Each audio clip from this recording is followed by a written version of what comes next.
Welcome to the Goalie Hacks Podcast, the show dedicated to providing elite tips, hacks, and strategies to take your game to the next level, where we help you become an elite goaltender, one hack at a time. And now, here's your host, Mike Santaguida. Bang, bang, everyone. Hope you're all doing fantastic, and welcome back to the show. I'm your host, Mike Santaguida, and thanks again for tuning in. Just want to give a quick shout out to all my listeners and community members again. You guys, the people that support and listen to my show, and we're now closing in on 10K downloads. 10,000 downloads, just crazy, it's only been about 4 or 5 months now, and I just want to let everyone know how grateful I am for this opportunity, to build this show, to talk to these guests and provide you guys as much value as possible to hopefully help you level your game up much faster, right? So thank you for trusting in me with this process. Thank you for sticking around, and I look forward to continuing to serve you guys as best as possible. I just want to take a quick second to talk about something I've been thinking about as people have, given me feedback on the show. And shout out to Matt Climby, ex-NHLer, who is a frequent listener of the show, for bringing it to my attention. I think sometimes, as you guys have heard, I have a relatively bit of a bias when it comes to things sort of from an attitude standpoint, a physical standpoint, what does it take, right? Obviously I love preaching humility to you guys, if you know me by now. And I think that I need to be careful not to get too caught up in my biases, because the show is all about the goalie hacks out there, not just mine, all of them, not just the ones I know. And it's my job to be as objective as possible and fulfill the mission of the show and try to uncover all the hidden hacks out there, I may not even know. So I think when it comes to making it to the next level, me being a small guy my whole life, me being an undersized goaltender in an era of the big guys world, I was forced to be a certain way. The game of hockey, through the era I grew up in, forced me to change. It forced me to become a machine, forced me to be emotionless, forced me to conform to cultural standards, forced me to risk my health, my well-being, and the longevity of my career, or else I would have never have made it to pro hockey. And it's just the way it was. It's the way it has been. So obviously it's my show, but and the reason people love it, I would be led to believe, is because it has that Mike Santaguida flavor to it. But the show is also about helping you guys go further, faster, and stay in the game longer and make it to the NHL. That's my goal at the show, to one day help at least one person get to the NHL, with the info that we provide here every week. So with that said, I just want to say I love all you guys and girls who listen in. My mission is very clear on what I'm trying to do here, and that's support you guys as best as I can and lead you guys down the right roads to success. And although I know I have some biases, as I'm alluding to, things I know work during the conversations, during these episodes, science and goaltending change almost on a monthly basis. And I promise to continue to grow as a person, continue to be objective, so that this show can continue to grow and help you guys grow as we continue our journey alongside each other. So shout out to our main sponsor, NeuroTracker, and man, I can't thank them enough for hooking our community members up with just an absolutely next level product for a cheaper rate than what the general public gets it at. And this partnership and sponsorship is for you guys, right? To give you access to the most scientifically proven neurovisual brain training tool on the market by far. And they've been around for over 20 years now. 20 years, man. They've been a leader in the space for a long time, and I couldn't be more proud to call them a partner. Their product isn't some gimmick like everyone else is trying to put together and take advantage of this new fad going on. Their product is the real deal, with over 500,000 active users worldwide, to give you an idea of how big the product is. So if you're looking to get started, just hit me up directly, either by email at goaliehacks@gmail.com or on Instagram DMs to get more details on how to get started. Shout out to my Inner Circle members and all of the guys right now who are part of my mentorship program.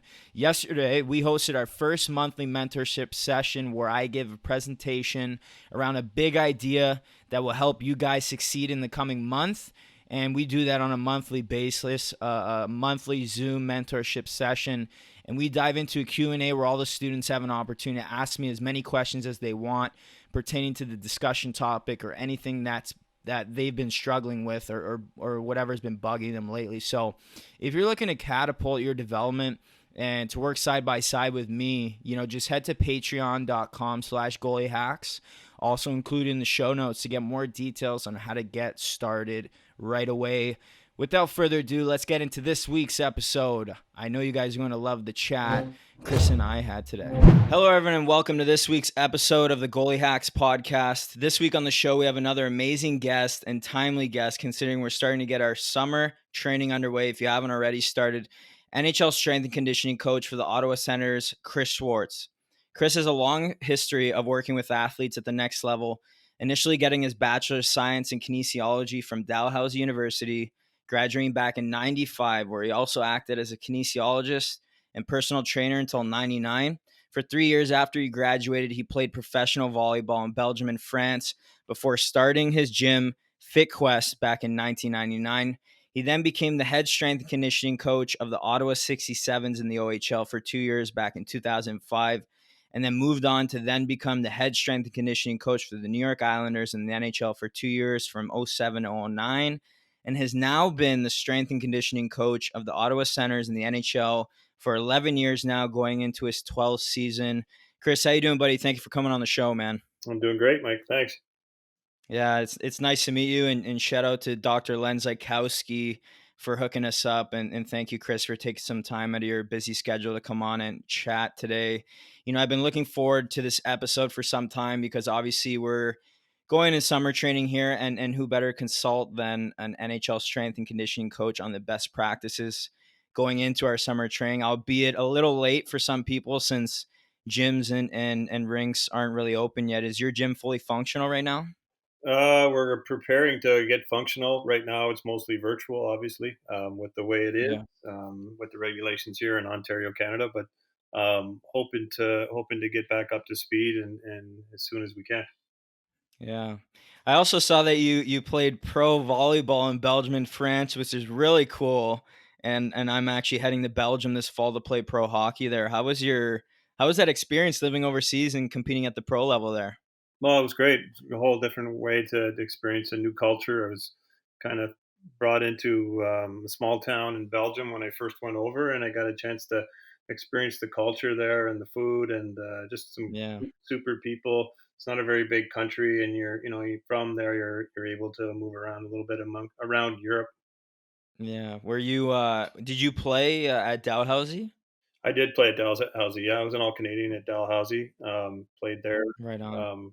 for 4 years, which lots of friends and great university there. Can't say enough good things about the university and the people down there. Yeah. Yeah. Well, we'll jump right into it, and maybe you can just dive into a bit more and start off by telling my audience, a bit about, who you are, where you've been, and sort of how we got to where we are today.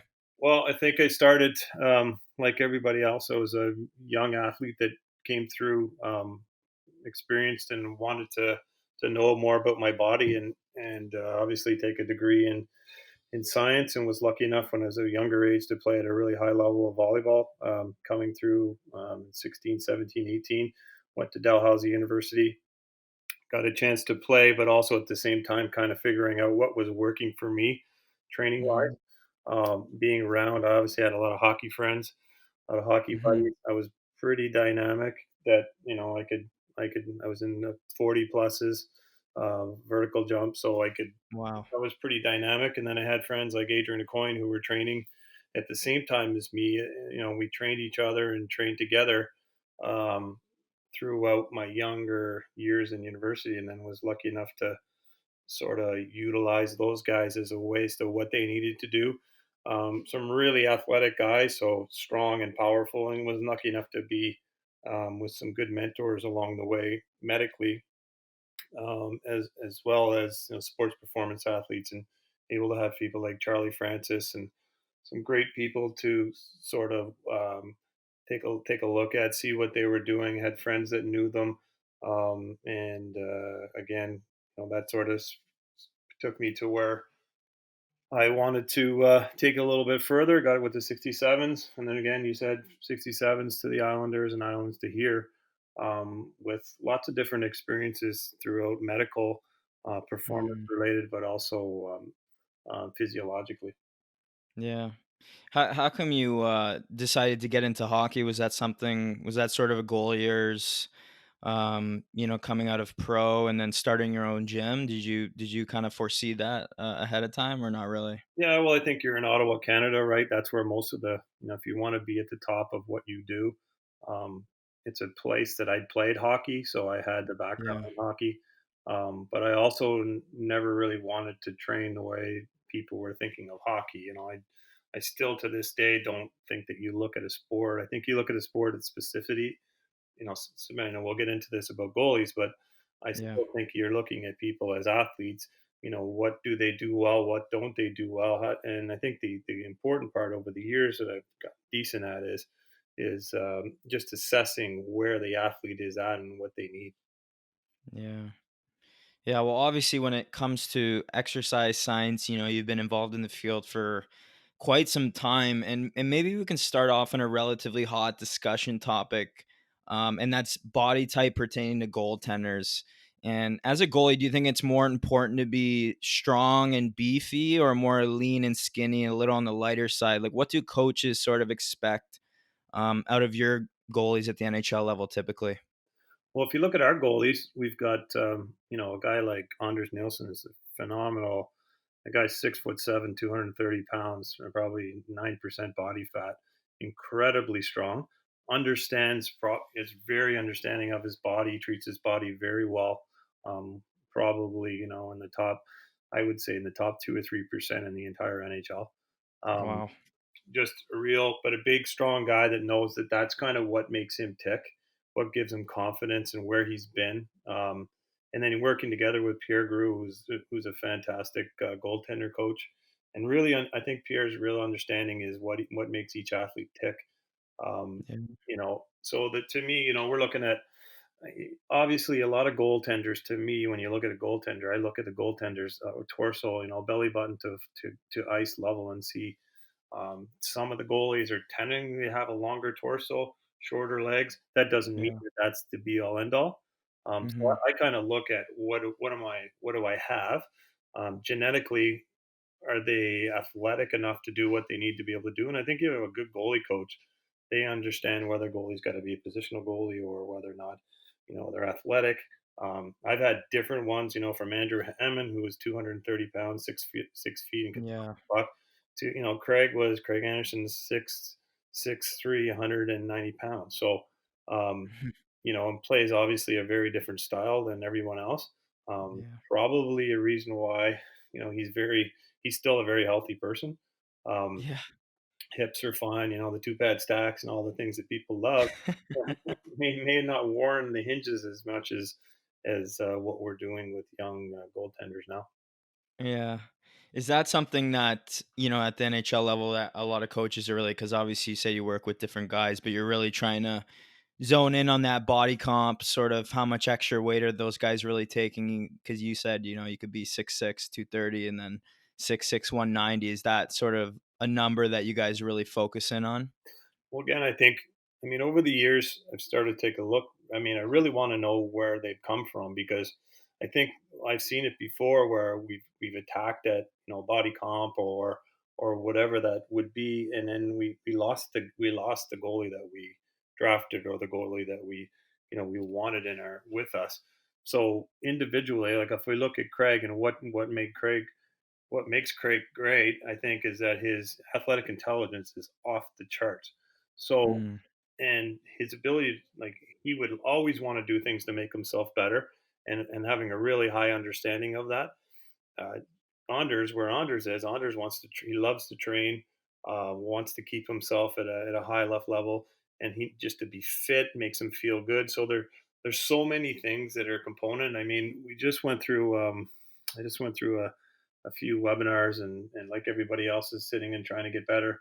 And mhm. the discussion I just had a couple of weeks ago when we had it with our strength and conditioning staff, NHL strength and conditioning staff, is there's over 150 different measures that are being looked at now Wow. performance levels, right? So, when people ask me like, what is it? I'm like, you know what? After, hearing what I'm hearing now, there's so many things that we don't even know what. But instinctively, Mm, after being around a long time, I'm starting to understand more and more that I really have to step back to each athlete and assess and assess and assess and make sure that this is gonna stick. Not just yeah. developing a program that it seems right. It seems like I'm following the trends of of things that are going on, but is it going to stick or not? Yeah. Yeah. And you talk about Craig, being, his athletic intelligence is off the level, is off the charts. What exactly do you mean in some of the things that he does that sort of, because he's obviously one of the best goalies in the NHL. I've followed his career for a long time since he was in Colorado. I thought he was an amazing goalie. But what's some stuff that he does differently that sort of separates him from the pack, allows him to be elite? Well, one thing, if you dive into the world of athletic intelligence and understand that these guys see things that are just not there. When I look at people that I've worked with, Alfie, Eric Carlson, Mark Stone, um, Mhm. these guys have something that they're seeing. And I give you an example of when one of my assistants, when he first came on with me, they were playing kick around and the ball went over player's a player's shoulder, and the player ran about took two really dynamic steps and got to the ball, and this guy was amazed that this person got to the ball. What he didn't see was there was a pole in the way. The only place that the ball could come back was where Craig Anderson was standing. So when the guy was running away from the ball, Craig was running on an angle that he knew that was the only way that the ball could come off the wall so that Mhm. he could get it. Like, that's things that people are seeing that you just say, wow. Like, Yeah. how did you think to run in the opposite direction 6 feet when he was running 15 feet in the other direction? Yeah. Those are things that those guys are seeing that, when you start to look at it, and even when we're assessing athletes and stuff now, I have to think about that. What are you trying to work with? And Craig Yeah. Craig just has that. He's a baseball player. It probably comes back to a lot of things that he did: hand eye, seeing things before they happen, anticipation. Right. Um, and I can't say enough good things about Craig, and think I've developed a pretty good relationship with him. I would also say in development of where Craig is strong is that he really knows what makes him a good goalie. Yeah. Sort of doubles down on, his identity, I guess is a good way of putting it, right? Yeah, what is he? What is he?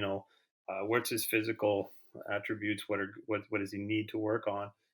He had some things that were going on medically that we had to always stay on from an orthopedic Yeah. point of view. With but between having great, really strong medical people around him, obviously somebody that you can give him to in the summertime and he can train with in the summertime was important. Um, but again, as he got older, I felt, and even now, I feel like he's he's he really understand what he needs to do, and we got honed in on how much we needed to do in a weekly basis, in season versus off season, when he's playing a lot, when Yeah. he's not playing a lot. Yeah. And pertaining maybe to some young athletes, I get questions all the time from parents and coaches asking about when the best time to get into sort of resistance weightlifting and high performance training is. What age would you say, for both boys and girls, and maybe it's different ages, an appropriate time to get into lifting? Well, I think again is it's where are they at along the scale of their athleticism? Like I said, I can't tell you how many goalies that have shown up with me, and they're just not athletic enough. But Mm, now let's make them stronger. So we're filling and I want to take this from Mike Boyle, and he's kind of made it popular over the last little bit. A lot of us been talking in silos or whatever it is, but if your bucket full of strength and you have no athleticism, you're going to be in trouble. So, right. what age? I mean, we work with athletes as young as 10 and 11, but we're trying to work on the fundamentals of what they need to do as a 12, 10, or 11-year-old, Yeah. and just try to not push things too quickly. I think a lot of parents are trying to think that their 12-year-olds are 15 and 16-year-old, and then I ask them, well, does your 12-year-old do 15-year-old math? No, Hmm. because if they could, they would be doing it, right? And Yeah, yeah, um, so as you inch along, and I mean the other aspect of it, they're really good. If you talk to the Craig Andersons and some of the older players that are here now, when did they start? They were trying to be athletes, and yeah, they were training, and this is what we do for a living, and part of the business that I have on the side. But at yeah. the same time, I'm hoping that everybody still enjoys doing it. When you're if it's not Mhm. enjoyable to your young athlete, you're either not making it fun enough or they've had enough. And it's come Yeah. down to the whole aspect of there's a lot of medium based training going on because sometimes we're just forcing too much on young individuals that just can't handle the workload. Hmm. That's interesting. You mentioned athleticism, and I hear this topic actually comes up a lot more now than it has, at least in a long time, with goaltending. Because I think early on when I was young, a lot of people put a ton of emphasis on athleticism, and then it sort of became with the Jaguar era and the blocking style, it became a much less. Like people put a lot less emphasis on that athleticism aspect, that layer, but I always hear this thing like people are starting to say, "Oh, goalies need to play other sports. Like you need to work on your athleticism." Do you think that's sort of the way to go about it? How would you exactly promote to or your suggestion to help people work on their athleticism at a young age? Well, I think athleticism to me is like play. So, is somebody going to stop being a goalie and all of a sudden become a soccer player and play? I don't know. I mean, I think that's you're moving younger. I mean, I know I've worked with some really elite wide receivers and uh, that I've seen through friends, and they were probably great basketball players that were lean and put some weight on. So, um, Yeah. I think you have to start with the basis of athleticism and whatever that is, and whether that's play and you're out throwing a ball against a wall or doing things that you can't do in order to solve problems later, I think is important. Yeah. As a coach and as a goalie, now when somebody says something to you, you can get your head around it and interpret it in your own way. Sometimes when we're Hmm. looking at kids and they've never made motions or done things where they've really had to investigate their own body, they have a hard time doing that. And I just Right. think that it's because you can look at a lot of things that I've written up lately is talking about, big goalies that can just be big. Well, why wouldn't you want them to be big and athletic? Yeah. Why would you just settle with one, right? It's like a big my children play basketball. My dad and my son's a fairly big kid, and I want him to be big. He's 6'2", 13-year-old, and um, I want him to be a 6'2", 13-year-old that can move and is athletic, so that he has the best of everything. I try to do that with our goalies too. I try to do that with anybody if it's a big defenseman and I think if you don't do that when you're 10 to 14, you have a hard time getting it back when you're 16 to 18. Mm. Yeah, that's sort of like the new norm now you're seeing in the NHL is, I guess over the last decade and a little bit, right? It's like everybody wanted that size and now the game is just getting so fast. And I think along with nutrition and strength and conditioning and all these things people are becoming a little more educated now. And it's not just about size, it's sort of mixing that size with athleticism, with that quickness, right? Yeah, and I think Bobrovsky and some of those guys are really, making that move of taking total control of your nutrition and how you approach the mental and physical part of the game right day of between games. So I think that's changed a lot over the years from hey Yeah. let's play and then I need this many days off. It's how you manage your week, how you manage your month, and how did you manage your years. It's become more and more important for goaltenders, as well as Hmm. working together in sync with their goalie coaches and how much as you talk the famous word of load management, how much is enough for Yeah. everybody's different. And we know now when we do something, some athletes can handle this more load and like that load, and some handle less. Um, and that's just the way it is. Everybody's an individual, and genetics made up differently at different genetics, different environments, Yeah. and those types of How do you sort of determine that load management? Is it some testing you guys do? Is it sort of an age thing, or you know what I mean? How do you guys approach that? Well, I think history helps out, right? As you have Yeah. coaches that you can see, obviously physiologically from heart rate monitors to accelerometers to HRV to things that you're looking at to try to see, how does somebody respond to this. Um, but it's always lagging a little bit, and I know some of the things that you want to talk about is I think being a coach is so incredibly important to know your athletes, and Mhm. relying on technology is important. I've said it for years, and I love technology, but as long as it's used in the right way. And as a coach, really good goalie coaches, I think, know what they have when they show up, when they get on the ice within the first 5 minutes, what they're going to get out of their goalies. Mhm. They know it, and having a good link on that, and that goes back to the aspect of Charlie Francis and Charlie. I remember being in Toronto, and watching him at York University train with Ben Johnson, and just the way that the way that they would interpret whether or not sometimes he would just shut him down and say go home. And I think as a Hmm. goal, as a coach, sometimes we're so, well, this is what I got to get done today, and you look at the athlete and you're not getting out of it. What's the Yeah. quality? And you seep down into this medium based training. They're not getting better. You're not getting better. So how do you adapt to that, and how can you change your, whether it's your, and I see that at the NHL level, like the goaltending coaches really understand. Not that there's not at that other level, but when you see them working together with a goalie, and the goalie can almost tell them when they've had too much, what they can do, and it's a real relationship. Even as a strength and conditioning coach with the players, um, there's a transition, and there's an integration of. It's not just me telling them what to do; it's us figuring out what works best for them to put them into their flow. Right. Right. Yeah, I had an interview with the director of player performance for the Detroit Lions, and he said that sort of that same thing, load management, that they're starting to change their approach a bit of, hey, we have this schedule, but some days you come in and you got to listen to that body a little bit more, and there's sort of a little more flexibility around that. Do you sort of do that with your guys as well now? Yeah, I think you have to. I mean, I think you have to get together with your coaching staff. I think you have to get together with your medical staff.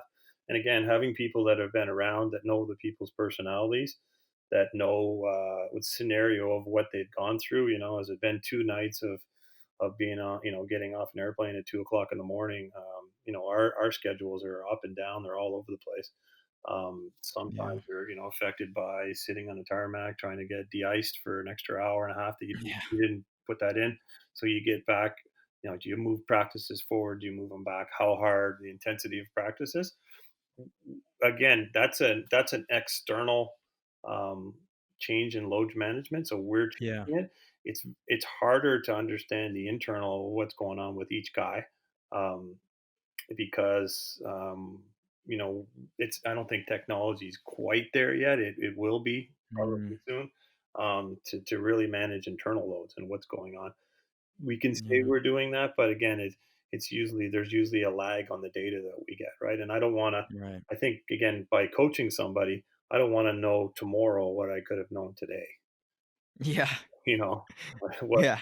that's kind of in anything that you want to do. And again, that's probably just being around and people telling me this stuff, and I'm saying, okay, well, I want to know as much as I can while I'm live, while I'm working with somebody, than I do, 24 hours later.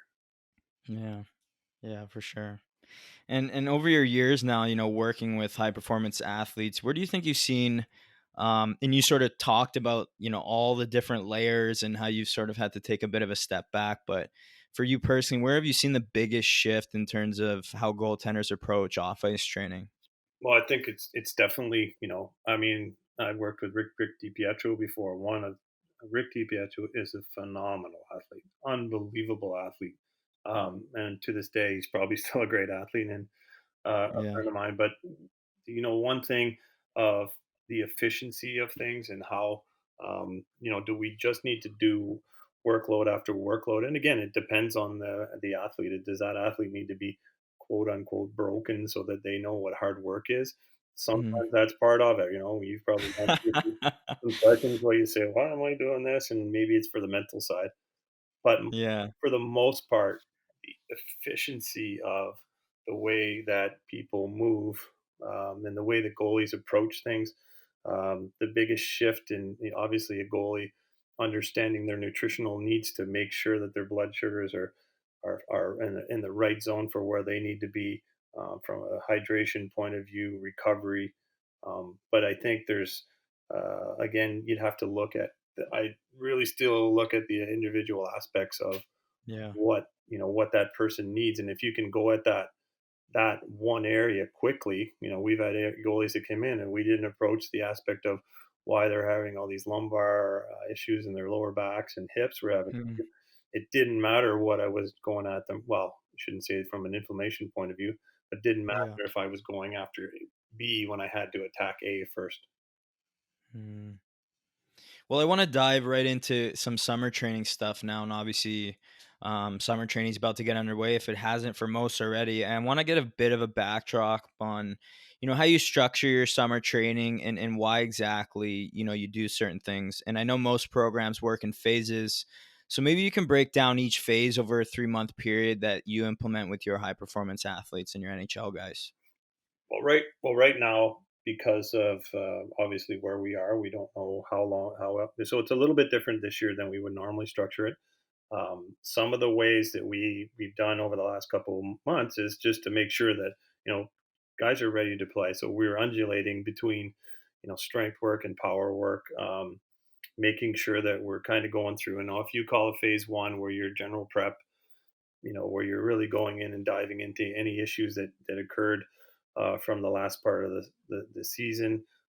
We might break down from a nutritional point of view of what's a nutritional reset from a microbiome point of view, Mm, where you're looking nutritionally at, are those supplements I'm going to take in the next 4 to 5 months, are they going to be ones that I actually absorb, or yeah. um, and I have time to do that. So in that phase, I wouldn't just look at the structure of the program. I would look at the structure of the entire development, Yeah. especially in the first phase of it, getting somebody's mindset ready. The second phase of things. So we go through 3 to 4 phases. Is again, what do I have to tackle that I've seen in the phase one part of programming individually. I've got some athletes that are in a phase two or phase three that still have a left to right leg discrepancy. That Mm, I got to get that. I still have to keep them in that phase, and how I slide them along to a transition into power. Obviously, having people off the ice for the length of time we've had now has never been like this before, where we're using in conjunction with being on the ice a little bit, as you get along, and you think about how your summers have always progressed, that you're getting on the ice more and more as you get towards the end. Yeah. that you're going away, right? Yeah. And now it's kind of flipped itself around a little bit, because you've got somebody who maybe hasn't been on the ice for 2 or 3 months, um, Mm, and the warrant of that, and speaking to any strength coaches out there, is how do we deal with that? Because from a recovery point of view, it's been, I think, good, but from an yeah. ability to um, sustain injury and not getting injured, who knows what we're going to see in a month from now, Mm, because everybody wants to get back on the ice and do twice as much as what they did before, but everything should be a progression. Um, yeah. so when I phase through different phases, by the time I get to phase four, and where I would call my phase four is that I'm really in a transition, that I like to get people up quick, and then be able to buffer. I don't want to be in August when somebody says, I really need to be, stronger from a push point of view. And Yeah. I really want phase four, to me, is when the goalie coaches would take over. We would settle back in and just sort of maintain what the individual needed to do off the ice, was making small tweaks into that. But building up in the first 3 phases, from assessing the athlete, building them, and understanding individual asymmetries, or whatever that would be, to somewhat of a power phase. But I often go in and out of phases, making sure that I'm going back based on the individual, Yeah. what their goals were in the summer. Again, if you get a goalie that has been used to training a lot and gets the confidence from training, the minute if you pull back on their volume, they may not be the same athlete again. So I might have to ramp it back up Yeah. in order to get them back into their flow. Yeah. And you mentioned, obviously the supplements and nutrition side is huge. And I just want to ask you your personal opinion on supplements. And obviously, there's a lot of trash out there, and you need to be careful. But if you get the right stuff, do you see that as sort of an advantage for athletes in high performance sports? I think so. I think as if you, I think again, supplements should be used as an aspect of to supplement something, which is food. Yeah. If you don't eat breakfast and you're really good with your supplements, I don't know what that really means. That means you just run from first base across the third and then come home, right? So I like to try to run for everybody to round the bases. Um, Yeah. and when you look at supplements now, the quality of the supplement, where it's coming from, I like to make sure, obviously from a standpoint from us, not only a certification point of view, because there are some products that are certified that aren't necessarily the best of quality, uh, Yeah. but you want to give your athlete the best quality, the best bioavailable product. And again, not just expensive urine, but things that actually have been proven to work, things that can prove that will work over time, things that there's so many good brands out there. One thing always tell people is, I think personally, like changing brands up, spinning brands a little bit is probably not a bad idea to get different looks at different things, from a nice whey Mm, isolate to creatine or whatever. There's so many. I wouldn't say there's so many great companies out there, but there's a lot of very, very good ones. yeah. And you have to sort of find what works for your, I guess, like body type, right? Is that kind of what you're saying? Yeah, what works for your body type, and again, what are you getting and what are you not getting? Are you a person that, have you had your blood vitamin D levels checked? Right. Do you genetically absorb vitamin D properly? There's some genetic testing out there right now that's proving promising for Wow. individuals to see individual supplementation as to, what do I individually need, and whether that's from a biomarker or blood work, or whether that's going to come from hereditary things. I think that's going to prove important, instead of just saying I think I need this. Like we need to get to a little bit more of a point when you're younger.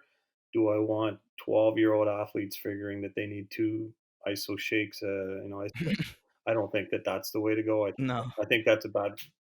Supplements may and sometimes help us develop a poor relationship with food. Um, Right. at the highest level, the best athletes that I've ever worked with really understand the understanding between the balance between supplements as a supplement to your food. Do some athletes need more? For sure. Magnesium, zinc, some of the things you may not be getting from your food. Maybe you need that as you get a little bit older, but I'd hope that as you're younger, you've developed a good relationship with food before you just started to push supplements into your routines. Yeah. And pertaining to goalies and summer training, how exactly does that differ? And is it relatively identical to what players do, or should it be a little more specialized throughout the phases? Well, I think it should be specialized based on their key performance indexes, right? Like, if you look at a goalie and tell me what makes that goalie great, like you said, there's so many different goalies out there. Um, Yeah. but I still approach it as an athlete. Do my goalies need to be able to clean at a performance index that a defenseman, like a steady stay-at-home defenseman? Probably not, right? Yeah. Do I have some that could do that and have done that over the years? Yes. Um, I've also had some that have stopped and gotten better. I've gotten some that stopped lifting the way that a player would and got worse. So, Mm, but I do think there's some specialization, um, not only from I guess, having experience of hip injuries and seeing what some of the athletes have done that have had major hip issues. I think that you need to really be careful with some of the things you do, just because it's like no movement, dropping yeah. down in butterflies like no other movement in the world, where you throw joints into positions that maybe shouldn't be there. And if you're going to do that over and over again, um, I got to the point where I went back to training some goalies that I have in telephone booths, because I knew they were doing all the other motions on the ice. So Right. I think there's a way to do that, and to see what training a goalie sometimes just as a regular athlete. is not necessarily a bad thing because they're on the ice doing the motions and going through it. Right. So that's kind of a question that, what does that athlete need? Someone like Craig never really had him into all kinds of crazy positions. We would be straight up and down on a lot of Right. the way he trained because I knew how athletic he was, and I knew the risk of pushing that 3 or 4% in different directions might not Mm, work out very well for us. mm, So um, I hope that answers your question in terms of, should it be specialized? For sure. Do we have our goalies specializing? Yes. At a younger age, are we trying to create athleticism, make them strong in all ranges of motion? Obviously, like as you said, the positions and what are they doing on a day-to-day basis, right? So if it's a right. pitcher, I'm not going to have them pitching. So I'm not going to give him a weight and have him throw it up against the wall or have a band on his arm. If it's a goalie, it's the same types of things. How much lunging do I need to do with the goalie laterally when I know he's probably done that the last 9 months? Mm, But again, individually, I think as long as what I try to hopefully get to the point is I hope that strength coaches and that people are out there that actually just understand what they do and understand the person they're doing it with. yeah. And that's I'm hoping that we get to more and more a realm of that and not just following, but really understanding what you're doing. Yeah. It's sort of everybody talks about well, a big sort of hot discussion in the goalie world these days is sort of like a pitch count kind of thing for goalies, and you sort of alluded to that in your answer about how many lunges are we doing and all these things because they're already going through those movements on the ice, and you can actually be a little more prone to injury if you do too much work in the same areas, right? Yeah, well, it's like you got the hip count too. Like it's the same type of thing. Is how much do you open and close that door, and what do the hinges look like? Do you slam the door or do you just open it? And how much do you do that? How much do you do that with a snowplow already on? You take the snowplow off, and it's a little bit better, right? So Hmm. that constant check-in, I think having like quality therapists that really understand individuals and aren't somebody that just goes through the regular motions with every person, really understands the way this person's body should work, what they do in the ice. I've had issues or some things before where we've talked with some people that were trying to help us with some rehabilitation, but they really didn't understand what a goalie does. It's, well, Yeah. we should be able to do this. Well, here's the video of what he needs to be able to do. Get into this position, put his foot against the post, and then drive. That's why he's having pain. Oh, so having really good people that understand goalies, understand how goalies are. I tell all my goalies are crazy, but which many of them are, good and bad. Uh, Yeah. but to understand that how you implement that and how a goalie's body moves is probably a little different than most other sports. Yeah. Yeah, for sure. I think it comes with the territory. I think with goaltending, you got to be a little bit crazy. It's a bit of a complete different mental requirement, but pertaining to some conditioning work specifically, how exactly should that look like for a goalie versus a player during the summer? How often, how hard, and what kind of heart rate, or VO2 max are we sort of gunning for? Well, I think if you can ever get yourself with a heart rate monitor on performing in a game, we really when years ago when we did this, and it was actually like 12 or even more than that when I first started with the Islanders, maybe 15 years ago, that I actually had a live first time had a live heart rate monitor system, and I saw a goalie coming down and or sorry, a player coming down on the goalie, and I still remember the goalie wasn't even the guy had just stepped inside the blue line, and his heart rate shot through the roof. And then I started to get a better understanding of what the stimulus of adrenaline does to the Mm, goalie. So you're training in non-pressured situations with um, with conditioning work versus your training with, if you're just out running, well, there's no pressure. If you're doing something and you're in the net, what would your heart rate looks like? But again, you're trying to get yourself back to the conditioning side of what do I need to do in a weekly basis? If I'm, as an NHL goalie, maybe you're playing twice a week. So what does that look like? What's that workload that I need to work up to? Um, and so what is it I need to work up to? What am I doing with my goalie coaches to also add to that conditioning, right? Right.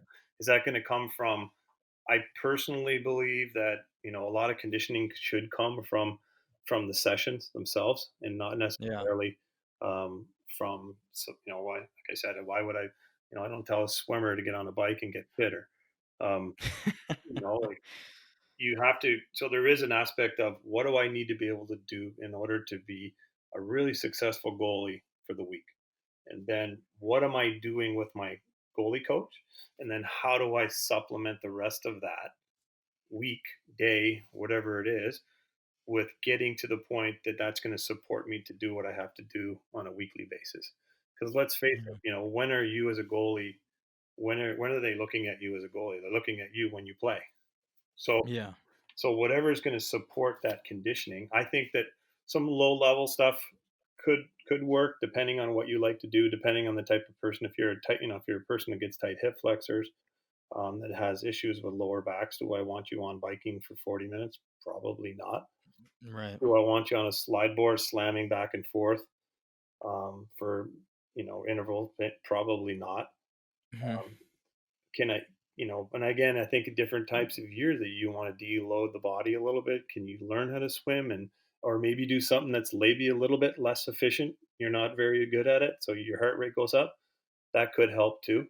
In the off season, I think there is an aspect of trying to do motions and do things that don't look a lot like, if you're doing a condition, don't make them look a lot like what a goalie would do on the ice.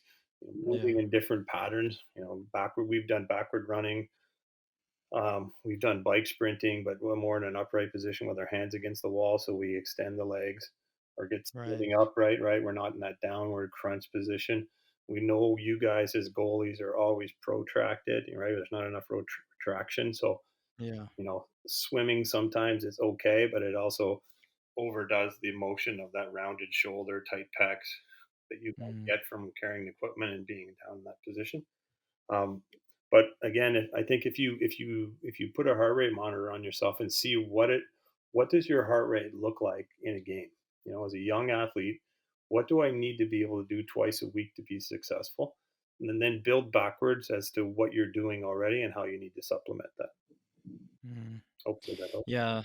You from my experience, and you sort of mentioned that a lot of that conditioning work is sort of on the ice, and I feel like just over the years playing, there's really no conditioning that you can do off the ice that really replicates that on the ice, of just the frictionless on your skates and then the up down and just that total body movement with all the gear. Yeah.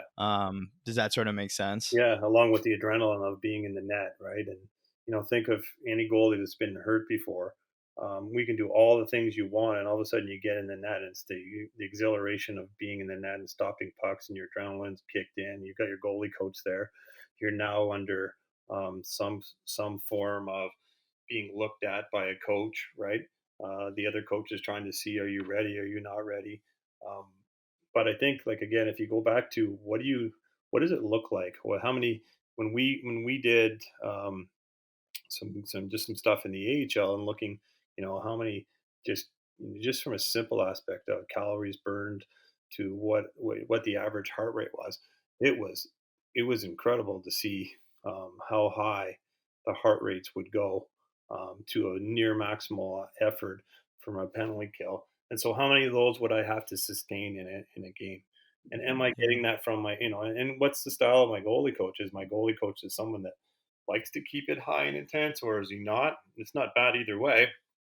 But hopefully that's the person that says, if it's a lower level, I just personally think that needs to be high level, high efficiency, high uh, intent into what they're doing, and that will allow them to train at those levels. And then off the ice, we can back off a little bit, add some conditioning if you Right. don't feel like you got enough.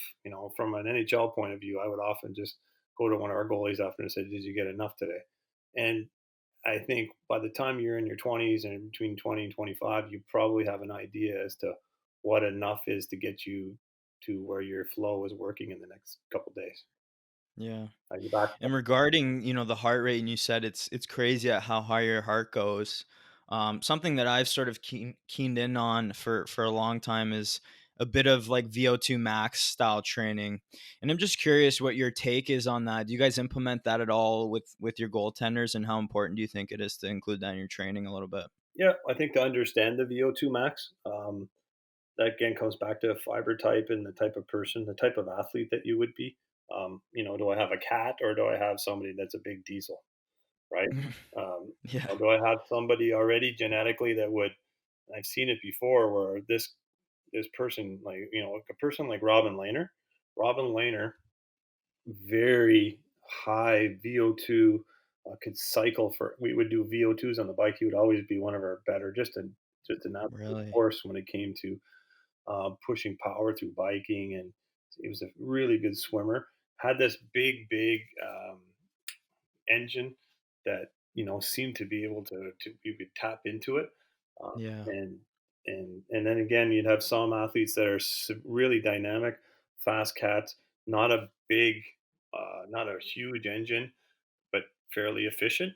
I think if you some goalies react well to it, and some goalies, again, I would say like a guy like Craig, we didn't do as much VO2 stuff with him, but I felt like if you took the capacity of what he did on the ice versus playing on the ice, versus what he and also what he was doing with goalie with Pierre, that allowed him to have a high enough VO2. But whether or not he Yeah. has this, this tank, I guess that's a better way to explain it. Like some people have big tanks and some people have smaller tanks.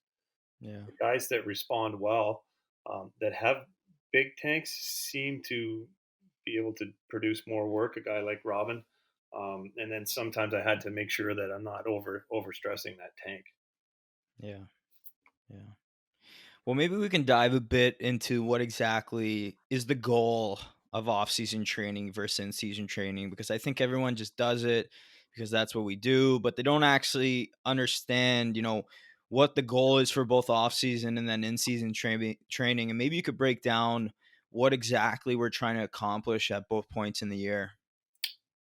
I think it goes back to again, like what are you trying to accomplish? And I don't believe that there's any one in season that I think in seasons build and off seasons build off each other.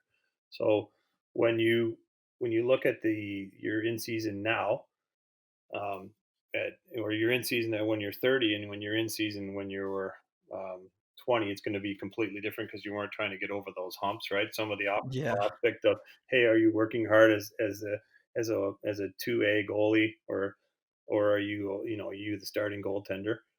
Yeah. Uh, Off season, to me, again, you're trying to make sure that you've just looked at your past season. How long do you need to regenerate? How do you get yourself back to ready? I think off season also has to have a strong component of, great that I show up great shape in September, October.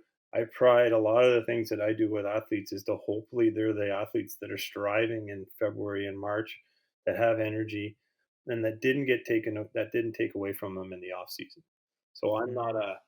I don't subscribe to the aspect that you just beat up athletes in the summertime, in order to get them ready. I think again, it's preparing for the season. It's still off season, and how you inch people along to get them into training camps. You most of the time don't have any say in what's going to happen in training camp, Yeah. from a coaching point, as you know, right? So, Yeah. but to get them there, and what do they look like? Can they be healthy enough like, what is the goal of the off season? Is to have a great in season. Um, and then once you get them into in season, how that obviously changes from injuries, things that you can't foresee in terms of ankle injuries or concussions or anything like that. But the in season training, should be, to us, what we're trying to think about an in season is how do we best support what's going on the ice. Um, I think sometimes as strength coaches, we want to think that we're doing probably more than we are. Um, Genetically, I think are things that are happening. There's a lot of, and especially in the NHL, the athletes that we get are so genetically like superior. They're the way they think, the Yeah. way that they train.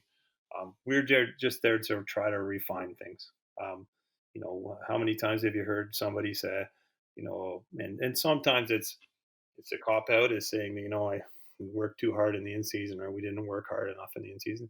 To me, at Yeah. pro level, um, you understand what, if you're a really good pro, you understand what you need, and you have enough resources around you to be able to support that.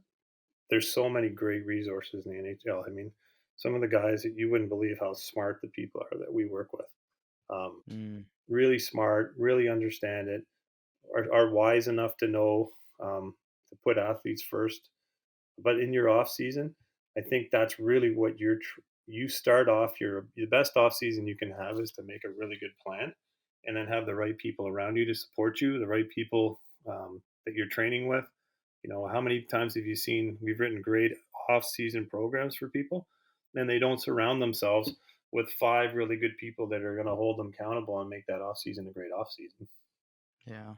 I have a good buddy of mine, Dave Smart. I'm not sure if you know who he is or not, but Dave's he's one of the leading coaches in basketball. He was with Carleton University. He's the athletic director Yeah. right now, basketball. And Dave always says, after we have these meetings, PB always says to people, what's the with these meetings? When is the meeting successful? It's when you do what they talked about in the meeting, right? There's no. I Yeah. think at the beginning of the year, it's the same with the assessment. How you get assessed at the beginning of the year and how you develop your goals for your off season is going to strongly relate to how you play in the in season. And to make sure that the transition between off season and in season is incredibly tight, because you can have a great off season and get into the in season, you don't do enough, you fall off. Mm. You do too much in the off season, you get into reason in season, you might have issues. So the really Yeah. the two, off season and in season, really needs to have the same types of thing of a really good plan, sticking to the plan, but also knowing that there's going to be some resets. Not everything's going to work perfectly, as you know from years of playing the position. Yeah, for sure. Well, maybe we can dive a bit into during the season off ice training work. And with your NHL guys, what do you sort of do on your on a week to week basis with your goaltenders? What does that look like, and why do you structure it that way? Um, we usually end up looking at who's going to play and who's not playing. Obviously, that can change Yeah. from day to day. And if I know that one of the goalies is going to be going on a bit of or is going on a bit of a streak, and um, the other goalie, the goalie who's not playing as often, will make sure that maybe that's the time when we're going to get a little bit more work, and we're going to try to bump our whatever it could be from a strength levels, or we know that maybe they can be a little bit sore because they're maybe not going to play as many minutes. Again, that can change quickly if they're put in. Also, to understand that we don't just dump workloads on and go from level one diving board one up to diving board four and jump off, Yeah. but to know how to inch that up. I think that I often, well, daily, I have to sit with Pierre and get an understanding of what he thinks he's going to do from his workloads, and then these the players themselves at a pro level have such a high level of their own routines. So we're tweaking those routines. I mean, I'll give you an example. Like last year with Marcus Holberg, one thing that we identified was that his tracking, just his pure out tracking. So we would do things where I would set up some barriers and just throw balls off the wall and have him come out and catch in that same position that he had to do off ice, Right. and we would do it over and over again. And it really seemed to give him more confidence in some of the drills that he was doing with Pierre on the ice. And again, you're getting feedback from the coach: is this working or is this not working? If it's not working, then we switch it up.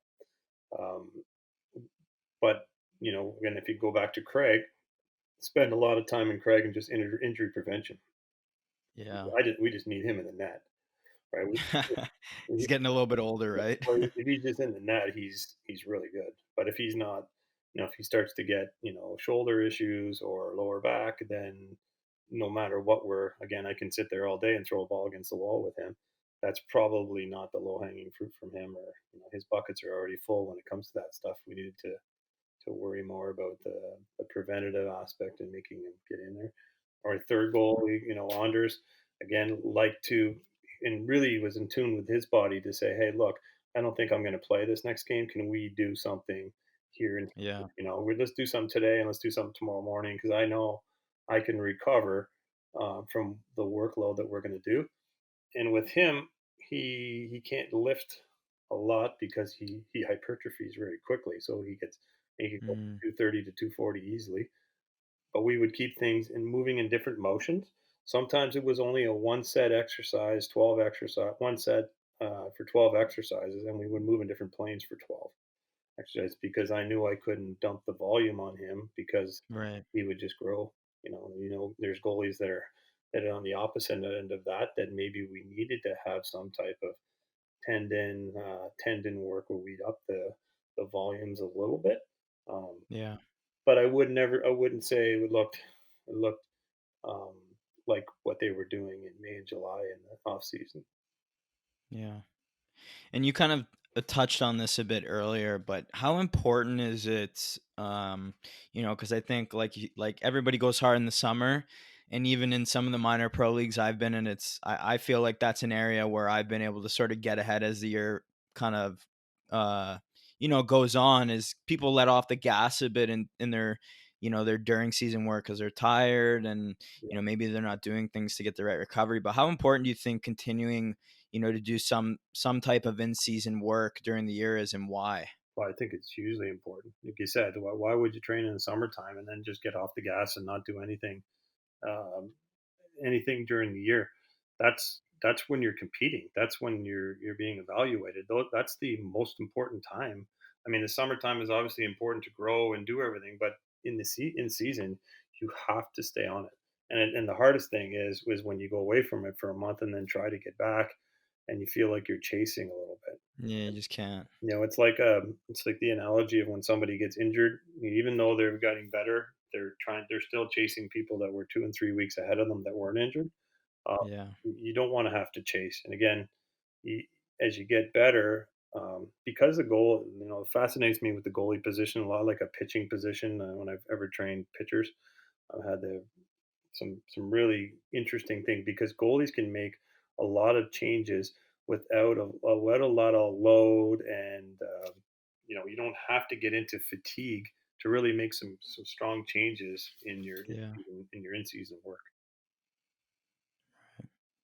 And then, diving into, obviously we've touched a lot on your work with the NHL team there, but what do you think in your opinion is sort of the biggest misconception when it comes to amateur athletes that pros understand and implement into their programs during the summer and winter seasons? Well, I think it's obvious it's routines. I mean, I think certain things are routines.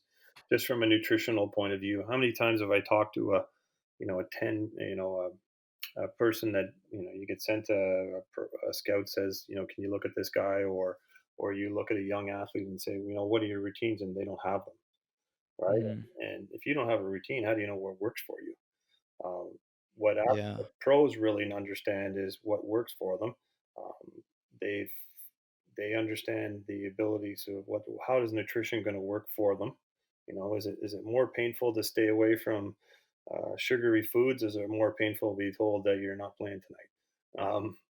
Yeah. Like things, obviously recovery, and how that plays into confidence. I mean, everything's about confidence. So the more I think, and some athletes like to be structured, some don't. I've seen athletes try to become the loose end or not a loose end. I think that you there's athletes that like chaos and athletes that like structure. I always try to pull them away from one of those ends a little bit, but not too far from that. So Right.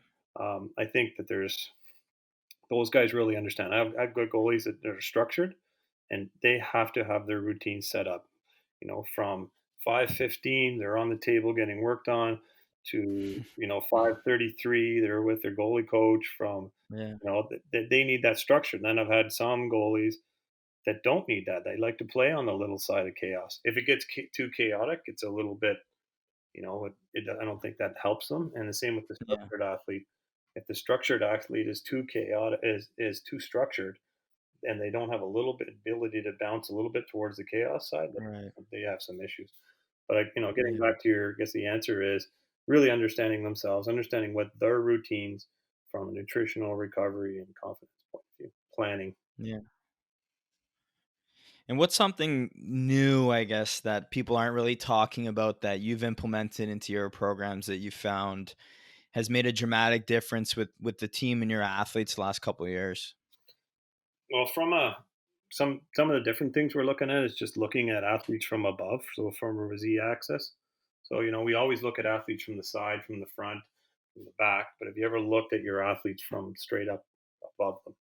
Looking down on them. And I think that if you look into I don't know if you watched The Last Dance, some of the Jordan stuff, but Yeah, yeah, I have. if you just looked at the way that Jordan moved, it was an incredible the way that he just moved and flowed through how he moves. And I think that one of the things that we've implemented for more than the last couple of years is trying not to Frankenstein everything and trying to get people to move like they should be moving. You've got some athletes that are very robotic, less rhythmic. So I don't think we talk enough about rhythm, and even in goalies and how you guys do Mm, things and move in rhythm. I think we try to sort of cut everything up and Frankenstein it all and stick it all together and hope that it all works, and it just really doesn't work that way. So knowing how an athlete moves and trying to see them in their best self of how they efficiently move from post to post or um, off the ice as well. I can't tell you how I don't know, you've probably seen this before. You watch a guy work on the ice and he looks incredibly the way he moves in the net. You watch him off the ice and it's what happened here? yeah. You know, and you say, who's this guy? It's the same guy that was on the net. And, but to understand that those are things that are inherently part of the sport, right? Yeah. I've had track athletes come in and strength coaches try to say, "Oh, we need to fix this." Well, the person was like, "That's a world champion. I don't know if you really want to fix that." Yeah, right. The If it's not broken, don't change it, Yeah, don't fix it. yeah. So I guess coming back to that would be not over assessing people and Uh, understanding, how they move naturally. If you took 10 goalies that and you stood above up top and you look down on that Z axis, they could all be in the same color helmets, and they have this natural way of moving that you identify with.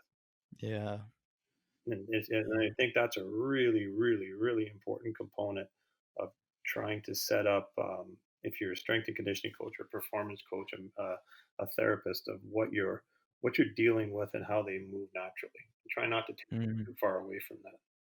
Yeah. Yeah, everybody sort of has their identity a bit, right? Yeah, Um, but maybe we can touch a bit on, plyometric versus eccentric versus isometric training.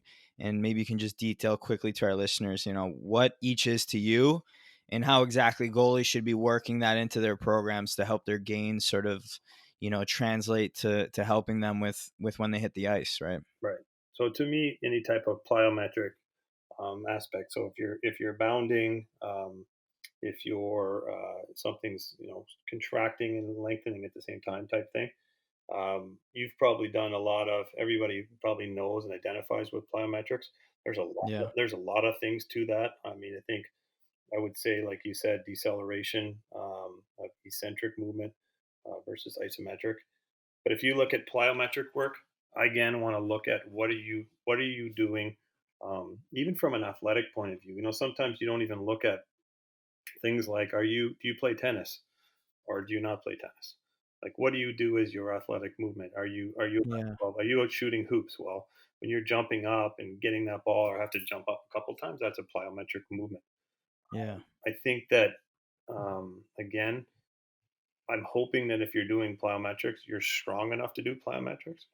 Yeah. I'm hoping that when you're doing plyometrics, that you're thinking about speed of movement and not necessarily, take an example of how somebody jumps up on a box, and I've watch goalies jump up on boxes, and they go down slow and they come up. What was that? How you would attack? Is that how you'd come out of the butterfly? Right. Right. What are the angles that you jump at?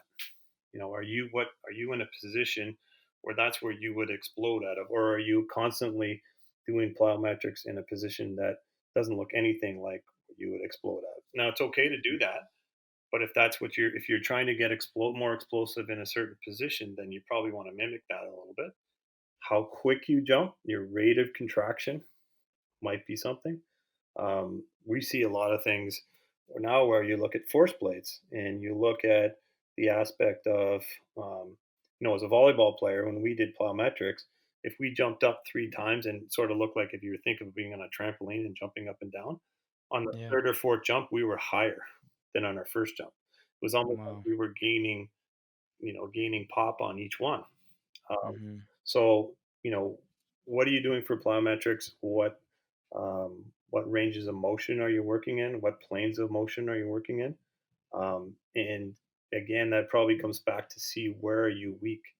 I can see a lot of goalies that just have no self awareness. So, doing a plyometric and being all over the place, even though you're getting that bounce type response type thing, if you don't know where you are in space, I would just start with like a simple jump, hop, hold, right? Mm. And if you can't do it just to jump on one foot and jump back on the other, why would you just keep jumping back and forth?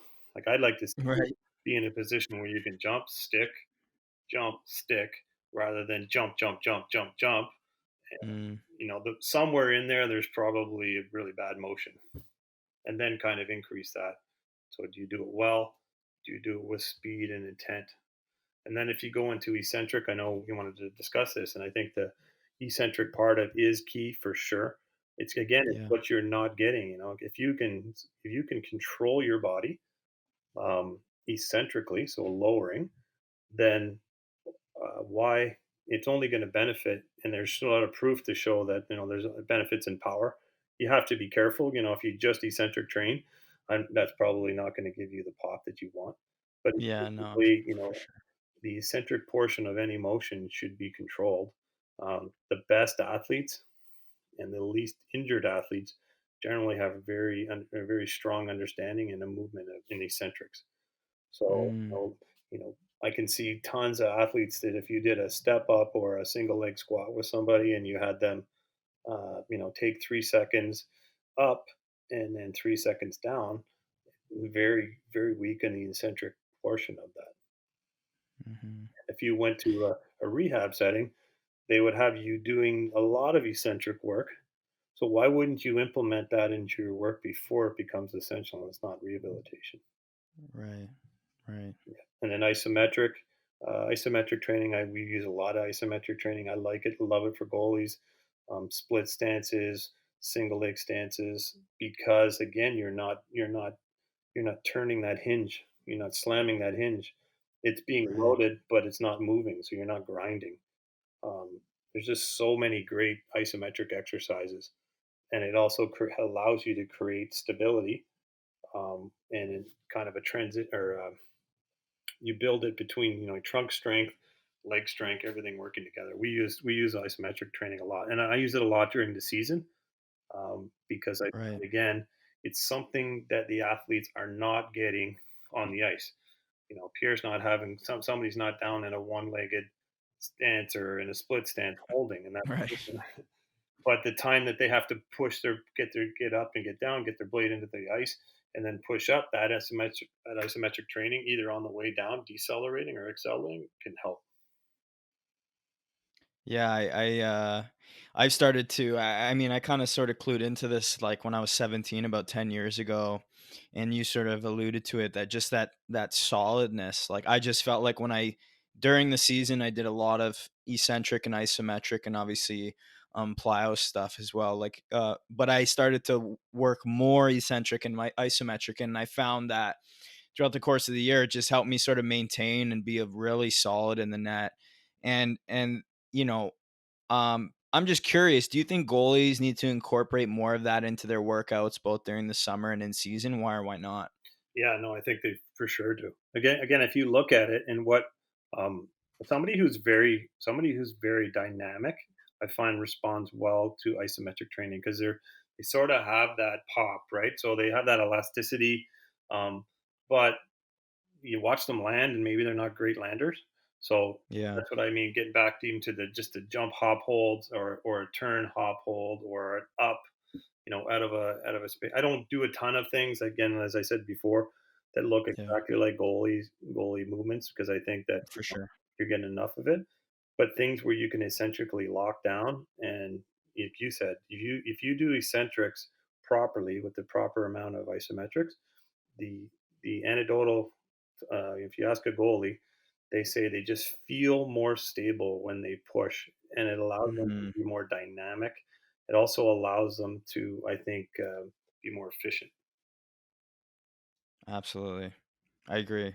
It's the anecdotal evidence. It's like you said, it's something I just sort of stumbled upon, and even with some other kids, I say, "Hey, do what you're doing, add a bit of this stuff in," and they come back to me. They're like, "Man, I just feel so solid out there. I feel like I got my legs under me finally." Yeah. Um, but I finally want to dive into some recovery stuff because, as we know, recovery is incredibly important, and especially at the highest levels where you need to be able to recover quicker so you can trade harder more often. But what exactly do you do with your NHL goaltenders to recover properly, either post exercise or post game? Um, well, first of all, obviously nutrition. Looking at anything that's to deal with, you don't want to cause a lot of inflammation. And we know more about that from, again, I talked about it, I think, at the beginning about the microbiome and Yeah. uh, sort of, are you systemically inflamed, right? Are you having issues with your hip because you have so much inflammation in your body? So nutritionally, I think now at a professional level, if you're not dialed in with your nutrition, you're going to have a very hard time, long time at it doesn't matter really what level you're at, doing what you do at a high level. Um, and so nutritionally, I think that looking at things that we can also marker it a little bit to see if you are a person that has high CRP levels or high inflammation levels Mm. in your body. So nutritionally, what are your recovery modalities? And you've seen everything from the compression bags to Oh yeah. cold tubbing, to all types of different types of contrast bathing. Um, but again, I think when you get to a pro level, we try to make sure it's individual. Some guys just don't like going in the cold tub. Okay, well, if you're not going to go in the cold tub, we need to have something. And is that a massage therapist that's going to help flush? Then you're going to put a pair of pants on, or what is that? And again, what really works well for you, and how do we work that? Like, how do we evaluate if that is working or it's not working? Anecdotally, Mm. as a pro athlete, that some people have told you this doesn't work and it works for you, right? Yeah. That Yeah. doesn't work scientifically. That's not what, well, it works for this person because, and I think the most important thing, coming back to everything, is, are you recovering enough to power down? Some of Mm. the recovered things I don't see enough of is parasympathetic stimulation of, Right. like, after games, are you the person that can actually power down so that you can power up? And I think that what happens a lot of times, we don't power down enough. Our highs never get as high and our lows never get as low. And the two get too Mm. close together, and over the week you start to burn out. Yeah. So recovery, from a point of view of mental recovery, parasympathetic recovery, from can you get your body down into a state of rest where it can get climb that mountain again tomorrow and get up as high as you can? Can you be your best? I always say, like, the aspect of what I'm trying to do as a performance specialist, and my group of great coaches that I have, therapists, we're trying to make it so when those curtains open, you step through those curtains and that you're the best you could actually be. The only Yeah. way you can do that is recover properly. Yeah. If you think about it as a goalie, if you're playing 2 games a week, um, how can you not play 2 games a week, right? You've just played 2 games a Yeah. week. But if you don't recover well, you're only playing one and a half, right? And I think that's what happens, especially as the season goes on. When you're in January and February and you're more than halfway through your season, how can you not be good and have be conditioned enough to play the same amount of time you just played last week? You should be able to do that. It's like the playoffs. If you wonder what goes on in the playoffs in the NHL, it's play at a really high intensity and then power down and then power back up and then power down. And you're not worried about conditioning, because a guy that's playing 20 minutes a game should be able to play 20 minutes a game 2 days Yeah. later if you recover him properly. Same with a goalie, Yeah. you know, unless you're messing around with, higher volumes than what they're used to. they should be able to do it. But if they're not recovering properly from a physiological, from a mental, from an emotional point of view, then I think that that's something that you really need to look at. And everybody's completely different. And again, goalies Yeah. a little bit off, right? So a little bit, a little bit out there. So you have to really be cognizant of I think even more of the emotional, mental side of things. Yeah. And I read something recently and tell a lot of the goalies that is, we're always trying to think of 95% of the time we're trying to think ahead or behind. And what I try to get our goalies in terms of recovery is just being where their feet are. So, right, if Yeah. you're sitting in the cold tub, you're in the cold tub. You're not, don't worry about what happened. You can worry about that later. Somebody's going to tell you about it on TV, or you're going to see it on TSN, or hear from one of your buddies, or whatever it is. But be present for that for more than 5% of the time. Try not to think too far ahead or too far behind. Yeah. And obviously, you mentioned at the NHL level, you guys have, tons of different sort of modalities that help with that recovery process. But for some minor, amateur athletes, right? What exactly should that look like post routine, like in terms of a carb, in terms of a hydration, a rollout, whatever it is? And, how important is sort of the timing of that, getting the right nutrition in the right amount of time, getting the right stretching in? Is there sort of a time frame you want? What is that, and what sort of time frame do you want to get that all in to optimize recovery? Well, I think sooner the better. Personally, like again, if you can get the right types of, and your carb to protein ratio, and how much you eat, and does that keep you awake at night? And I think those have a lot of things in play. So how much do you have after a game? Well, if you're going to have a spaghetti dinner at 11:30 at night, you might not sleep. So Mm, changing your sources of carbs, and how do they affect your recovery? How fast does your heart rate come down? Um, can you do deep breathing? And I think the sequence also, Mike, of what you do, I would play with that a little bit, because I've had athletes before that need to power their mind down before they can get their nutrition in. mm, It's just the way it is. If they find if they put their nutrition in, then they can't get into their sequence of getting their mind to power down. Um, mm, and but I think it's, what you do after is only going to prepare you well for the next day. I can't yeah, tell you how many times I've seen athletes before, and you can go and watch them, and they just, like, right away off the court, or off the ice, boom, in and out, and they're gone, and they have whatever they have. And most of the time it's not planned. It's whatever's there. Well, what are you yeah, what are you doing tonight for routine? Well, whatever my mom and dad are gonna have me. Well, I'm pretty sure if you ask them, they would have something ready for you, so you have some type of plan. Again, yeah, how do you know what works for you? How'd you feel how'd you feel 2 days later? I felt great. Well, what did you do after? I don't remember. So, um, the sequencing of things from a nutritional point of view, hydration. You ask a lot of athletes, do you know how much weight do you lose during a game? And they'd say no. Well, why don't yeah, you do that? I don't want to get to the point where people are psychologically worried about in a game. Uh, yeah. so I always Water loss. prey on the precaution of that, of, especially again, going back to goalies, is, you don't want them overthinking things and being over analytical, especially if Yeah, you're an analytical mind. But if you've lost 7 pounds in a game, does it make you feel better if you only lost three?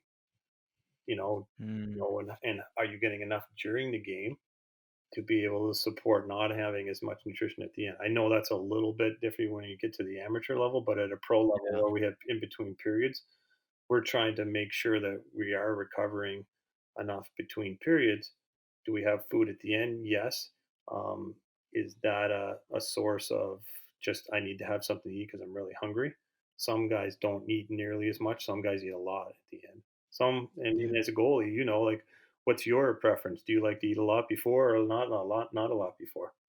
yeah. Do you like to eat more after? I don't know. What's your own thing? What do you think?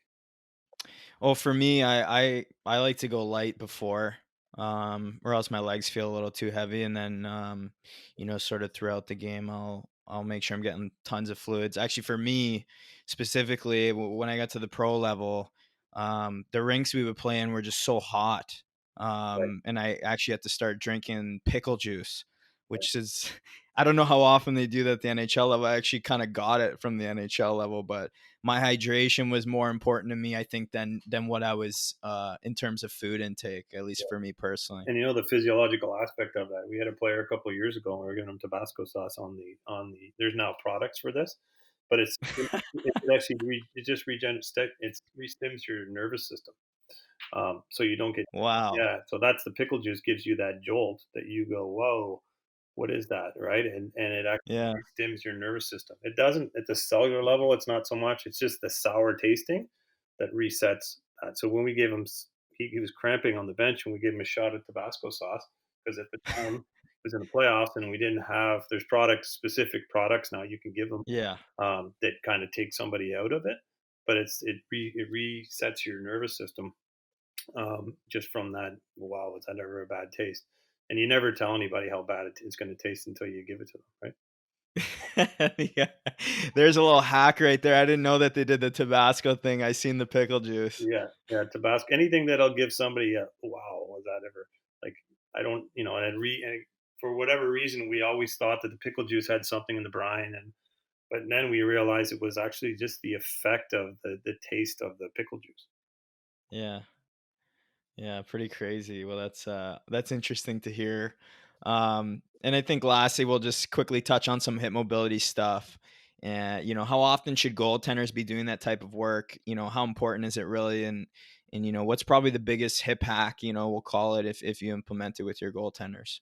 Well, I think the first thing is to understand if you're a hypermobile goalie. Do you need to create stability? There's a real strong line between where you're creating stability and creating hip mobility.